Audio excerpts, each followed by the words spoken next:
I've been waiting all day to do this video so I can finally open up the box and see what's inside.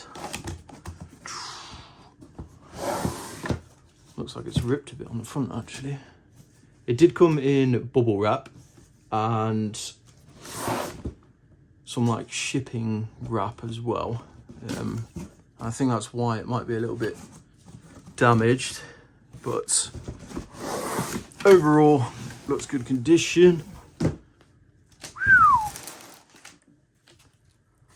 And there we have it. So we can get at it quite easy. Oops. So what do we have here then? Looks like a speed loader. So I did order the box mag as well. I'll be opening that in a second, but I thought I'd get this beauty out of the way first. I think we're finally there. I'm going to take the gun out of the way for now, see what else comes in the box, and then do a bit more of a close-up of the gun itself. So we've got a flip book with binding, safety precautions. So speed loader, the gun, and that little binder. And then what have we got here? Ah, the magazine. So the M4 style mag. That feels good quality, that.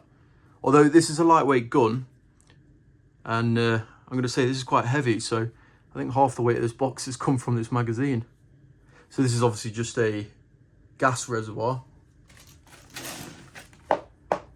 Speaking of which, the box mag.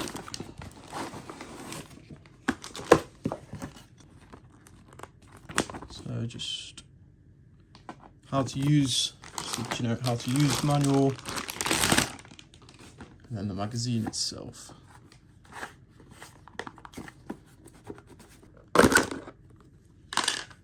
Ah, there we go. Ah, so this is what was banging about on the inside. Right.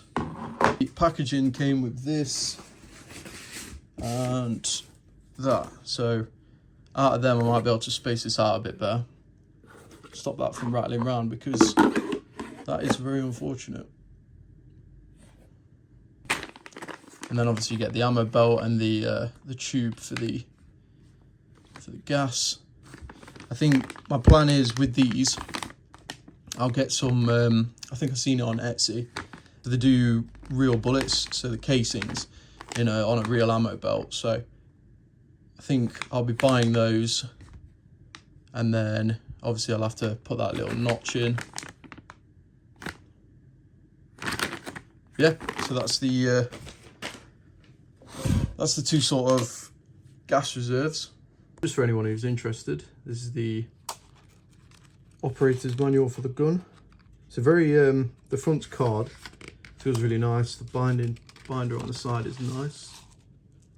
I think, oh, these are all the optional parts. So definitely the longer barrel and the para stock is something I'll be looking to get. I'll do another video on modifications, because I've also ordered a recoil kit. Oh, these are all the component names. And then again, just more operation, bipods, how to extend the bipods, loading the BPs, filling the gas. And then of course, the gun itself. Ah, that camera angle is not big enough. And there we have it. The gas blowback M249. I think before we do anything else, let's see what the recoil's like. So I'll fill it up with gas, shoot it on the bipod first. And in hand. I can't believe how loud that is. The recoil feels alright. I'm excited to put this recoil mod in. And this is with the Jaeger Precision Recoil mod. So on a bipod and in hand.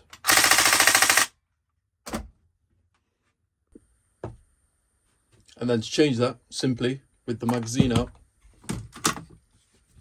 pull the top retaining pin out. You can fold the stock down, push this in, up a bit, and it will follow the track to remove it. And then just like that, you have access to the carrier. And then from here, anything you want. This is a 2mm Allen key, which slides through the barrel. It is a reverse thread. Will feel a bit stiff. Undo this. And then this is where this is kept. This is usually hollow. Some people tend to stick a stack of washers, but from Jaeger Precision, they do this metal tube, weighs 80 grams, and that just slots in there perfectly. And obviously you seal that back up and there's no rattle. There's a few things I wanted to go over that I'll be carrying out during the video. Simply safety. Red means fire. If you do have the safety on, when you try and pull the charging handle and the carrier backwards, it will mash into the sear on the trigger. So switch it to fire, then pull the bolt back. Now in this position, this is where you want to be for pretty much anything. If you're loading a mag, the fake gas reservoir mag, or the little M4 mag, or you're loading the actual BB magazine, you want the bolt to be locked backwards. And this is for a few reasons. When the nozzle is pulled backwards, it frees this area up. So if you have a BB loaded in the magazine, it won't smash it into the top of the nozzle. Currently, it's like a channel and that'll sit either side. The plunger being in the forward position allows the gas reservoir to open. So if you try and install a magazine with the plunger forward, the minute it touches that opening point, it will start to shoot. So you need to load a magazine with the plunger backwards. Also, when messing around with the front components, it's good to have the plunger out of the way so you're not bending it when you're trying to reinstall the barrel. Now, overall, I do love the finish of this gun, but personally, I've 3D printed a heat shield. I think if you take the self-retaining pin out, remove the handguard, I think that already looks better. But adding the heat shield to the front, I think really finishes the gun off. And then at the front, I'll probably make a custom bracket so I can add attachments such as a grip. So working from the front to the back of the gun, it does have a standard 40mm reverse thread. This portion here can be removed to put the longer barrel on, and then obviously you can put attachments such as flash hiders and silencers on the end. Personally, I want a longer barrel, and then I want to put one of the light up flash hiders on the front. Just below that is the bipod. You simply squeeze it together, fold it backwards, and then these two clips go into a slot underneath the handguard, and it tucks it away really nicely. As for extending the bipod, you have these buttons that you press in. Now, on first use, this is really stiff, but as the paint wears off, it gets easier. The next part is probably my favourite section, which is the removable barrel. You simply press the barrel, release all the way back, pull it up with the handle, and slide it forward.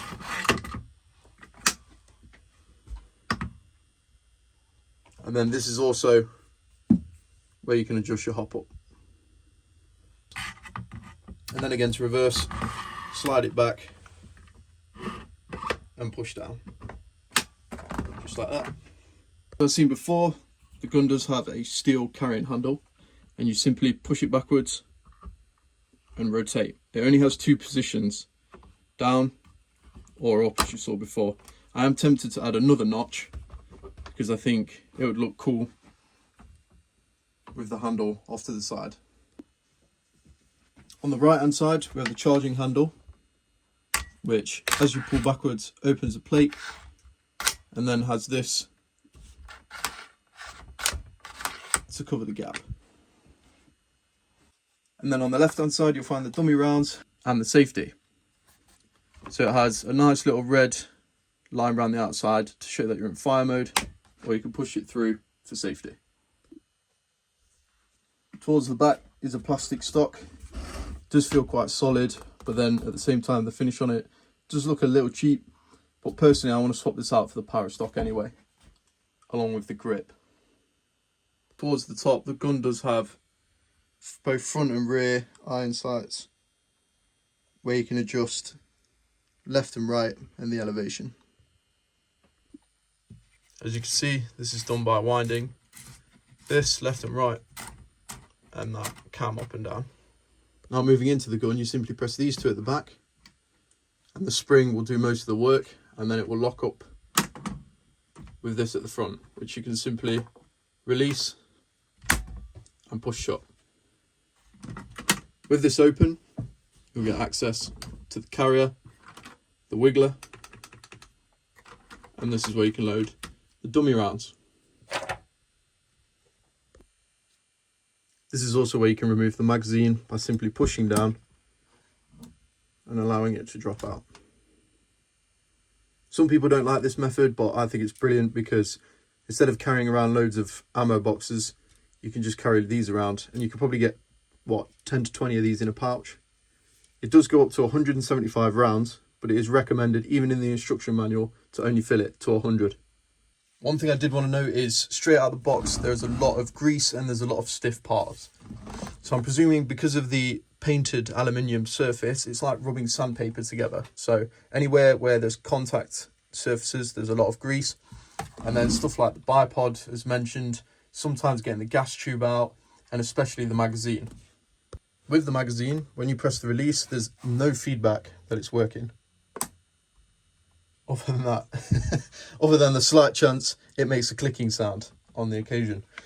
It doesn't move much, so you simply press the bottom to release the magazine and press the top, and it should slide out together, just giving it a wiggle. One thing I did to make this easier is sand around this block. So moving on to the box mag itself. Originally, this comes with a 90-degree bend, a 90-degree elbow. And that usually sits at the back, and the pipe travels down, swoops round and back into the gas well. The problem I found, initially out of the box, this is far too long and it just physically won't work. If you cut it down, it still has to bend quite a lot. So what I've done is just put it straight through. So this is a straight push fitting. It's a 1/8 to an 8mm. So that's all we need to do. Find one of those, push fit, and then I've cut this down. But also I had to file this little notch out as well because it kept catching on the tubing. As you can see now, this fits perfectly. There is a bit of rattle, but with it cut to this length, this pushes down on the well a little bit, the gas reservoir, and stops it from moving about.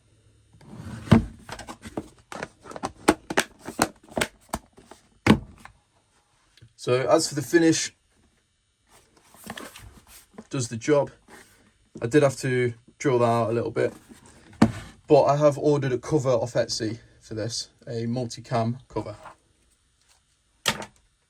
One thing I did want to mention is the aluminium that it's made out of. With moving parts, as you can see, starts to build up quite a bit of dust. So this is okay here, but obviously the exact same thing happens on the inside of the gun. This is why you need to apply plenty of grease, especially when removing this and wiping it all off with your fingers.